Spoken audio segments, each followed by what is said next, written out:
Welcome back to my channel fine maths classes. So ഇന്നത്തെ ക്ലാസ്സിൽ നമ്മൾ പഠിക്കാൻ പോകുന്നത് സെക്കൻഡ് ചാപ്റ്റർ പോളിനോമിയൽസിലെ എക്സാമ്പിൾ 2 and 3 ആണ് കേട്ടോ. മിസ്സിൻ്റെ ചാനൽ കാണുന്നവർ സബ്സ്ക്രൈബ് ചെയ്യാൻ മറക്കില്ലേ, അതേപോലെ മാക്സിമം ഷെയർ ചെയ്ത് സപ്പോർട്ട് ചെയ്യാനും. അപ്പോൾ നമ്മുടെ ക്വസ്റ്റ്യൻ ഇതാണ്: check whether -2 and 2 are the zeros of the polynomial X plus 2. അതായത് ഈ ഒരു പോളിനോമിയൽ ഉണ്ടല്ലോ എക്സ് പ്ലസ് 2, ഇതിൻ്റെ സീറോസ് ആണോ -2ഉം അതേപോലെ തന്നെ 2ഉം ആണോ എന്ന് ചെക്ക് ചെയ്യാനാണ് നമ്മളോട് പറഞ്ഞിരിക്കുന്നത്. സോ അപ്പം നമുക്ക് ചെക്ക് ചെയ്യാം. എങ്ങനെയാണ് നമ്മൾ ചെക്ക് ചെയ്യേണ്ടുള്ളത്? അതായത് ഈ എക്സിൻ്റെ പ്ലേസിൽ ഇപ്പം നമ്മൾ -2 ഇട്ട് കൊടുത്തു എന്ന് വിചാരിച്ചോ. അപ്പോൾ നമുക്ക് ആൻസർ കിട്ടുകയാണെങ്കിൽ നമുക്ക് പറയാം അത് ഈ പോളിനോമിയലിൻ്റെ 0 ആണെന്ന്. ഓക്കെ, ആൻസർ കിട്ടിയില്ലെങ്കിൽ നമ്മൾ പറയും നോട്ട് എ 0 എന്ന്. ഓക്കെ ആണോ? അപ്പോൾ നമുക്ക് ചെയ്ത് നോക്കാം. അപ്പോൾ നമുക്ക് പോളിനോമിയൽ, അതായത് let P of x is equal to x plus 2 എന്ന് എടുക്കാം. ഓക്കെ, ഇനി എന്താ നമ്മൾ ചെയ്യേണ്ടുള്ളത്? എക്സിൻ്റെ പ്ലേസിൽ ഈ വാല്യൂസ് സബ്സ്റ്റിറ്റ്യൂട്ട് ചെയ്ത് നോക്കണം അല്ലേ. അപ്പോൾ ആദ്യം മിസ് സബ്സ്റ്റിറ്റ്യൂട്ട് ചെയ്യാൻ പോണത് -2 ആണ്. അപ്പോൾ P of -2 is equal to എക്സിൻ്റെ പ്ലേസിൽ മിസ് -2 ഇട്ട് കൊടുത്തു +2. അപ്പോൾ നോക്കിക്കേ, ഡിഫറൻറ്റ് സൈൻ ആണ്. അപ്പോൾ മൈനസ് ചെയ്യുമ്പോൾ നമുക്ക് എന്ത് കിട്ടി? 0 എന്ന് വെച്ചാൽ അതിൻ്റെ അർത്ഥം എന്താണ്? therefore -2 is 0 of the polynomial, is a 0 of the polynomial. Okay, അടുത്തത് ഇനി എന്താ നമ്മൾ ഇട്ട് നോക്കാൻ പോണത്? 2 അല്ലേ. Let P of x is equal to x plus 2. ഇനി എക്സിൻ്റെ പ്ലേസിലെല്ലാം നമ്മൾ 2 ഇട്ട് കൊടുക്കുന്നു. is equal to എക്സിൻ്റെ പ്ലേസിൽ 2 plus 2, ഇവിടുത്തെ 2 പിന്നെ ഈ +2. 2 plus 2 എത്രയാണ് കിട്ടുന്നത്? 4. നമുക്ക് ആൻസർ 0 കിട്ടിയാ? ഇല്ല. അപ്പം നമുക്ക് പറയാം 2 is not a 0 of the polynomial. 0 of the polynomial. Simple question ആയിരുന്നു അല്ലേ. അതായത് നമുക്കിവിടെ തന്നിരിക്കുന്ന വാല്യൂസ് സബ്സ്റ്റിറ്റ്യൂട്ട് ചെയ്ത് കൊടുക്കുമ്പോൾ 0 കിട്ടുകയാണെങ്കിൽ നമ്മൾ പറയും 0 ഓഫ് ദി പോളിനോമിയൽ.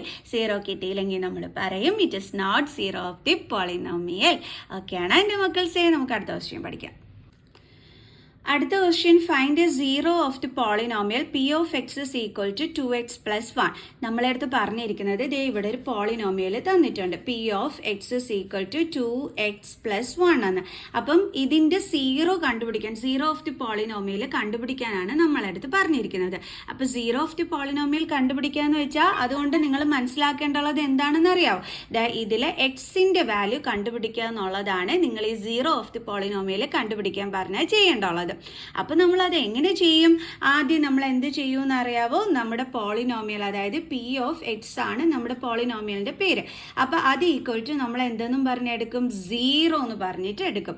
അപ്പോൾ P of x എന്ന് പറയുന്നത് നമ്മുടെ പോളിനോമിയൽ ഏതാണ്? 2x plus 1. അപ്പോൾ അത് ഈക്വൽ ടു എന്തെന്നും പറഞ്ഞ് നമ്മൾ എടുക്കേണ്ടുള്ളത് 0. then 2x is equal to 0 plus 1നെ ഇങ്ങോട്ട് ട്രാൻസ്പോസ് ചെയ്യുമ്പോൾ എന്താകും? -1.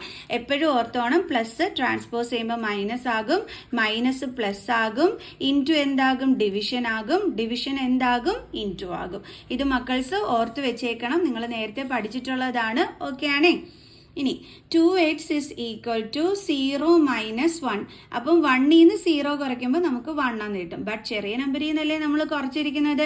സാധാരണ നമ്മൾ ഇങ്ങനെയല്ലേ കുറയ്ക്കേണ്ടുള്ളത് അല്ലേ. പക്ഷെ അതിന് പകരം അതിൻ്റെ ഉൾട്ടയായിട്ടാണ് വന്നിരിക്കുന്നത്. കുരുത്തം കെട്ട രീതിയിലാണ് വന്നിരിക്കുന്നത്. അപ്പോൾ നമ്മൾ പണിഷ്മെൻറ്റ് കൊടുക്കണം. എന്ത് പണിഷ്മെൻറ്റാണ് കൊടുക്കുന്നത്? നമ്പറിൻ്റെ കൂടെ നെഗറ്റീവ് സൈൻ. ഓക്കെ, അപ്പോൾ എപ്പോഴും ഓർത്ത് വയ്ക്കുക, ചെറിയ നമ്പറിൽ നിന്ന് വലിയ നമ്പർ മൈനസ് ചെയ്യുകയാണെങ്കിൽ ആൻസറിൻ്റെ കൂടെ നെഗറ്റീവ് സൈൻ കൊടുക്കണമെന്നുള്ളത്. ഓക്കെ ആണോ? അപ്പോൾ നമുക്ക് 2x is equal to -1 എന്ന് കിട്ടും. മിസ് പറഞ്ഞു എക്സിൻ്റെ വാല്യൂ ആണ് കണ്ടുപിടിക്കേണ്ടുള്ളത്. അപ്പോൾ x is equal to -1. ഇനി എക്സിൻ്റെ കൂടെ ഒട്ടി ചേർന്ന് ഒരുത്തം കിടപ്പുണ്ട്. ആരാണ്? 2. അവനെ പിടിച്ച് നമ്മൾ എന്ത് ചെയ്യണം? ഇങ്ങോട്ട് ട്രാൻസ്പോസ് ചെയ്യണം. അപ്പോൾ 2x എന്ന് വെച്ചാൽ എന്താണ്? 2 ഇൻറ്റു എക്സ് ആണ്. ട്രാൻസ്പോസ് ചെയ്യുമ്പോൾ മിസ് പറഞ്ഞു ഇൻറ്റു എന്തായിട്ട് മാറും? ഡിവിഷൻ. അപ്പോൾ ഡിവൈഡഡ് ബൈ 2. അപ്പം നമുക്ക് ആൻസർ എന്താണ് കിട്ടിയത്? x is equal to -1/2. അപ്പോൾ നമുക്ക് എഴുതാം -1/2 is the 0 of the polynomial, 0 of the polynomial P of x. ഓക്കെയാണ് എൻ്റെ മക്കൾസേ. അപ്പോൾ ഇത്രയേ ഉള്ളൂ സംഭവം. ഈസി അല്ലായിരുന്നോ? അടുത്ത എക്സാമ്പിൾ ക്വസ്റ്റ്യൻസുമായിട്ട് അടുത്ത വീഡിയോയിൽ കാണുന്നത് വരെ ബൈ.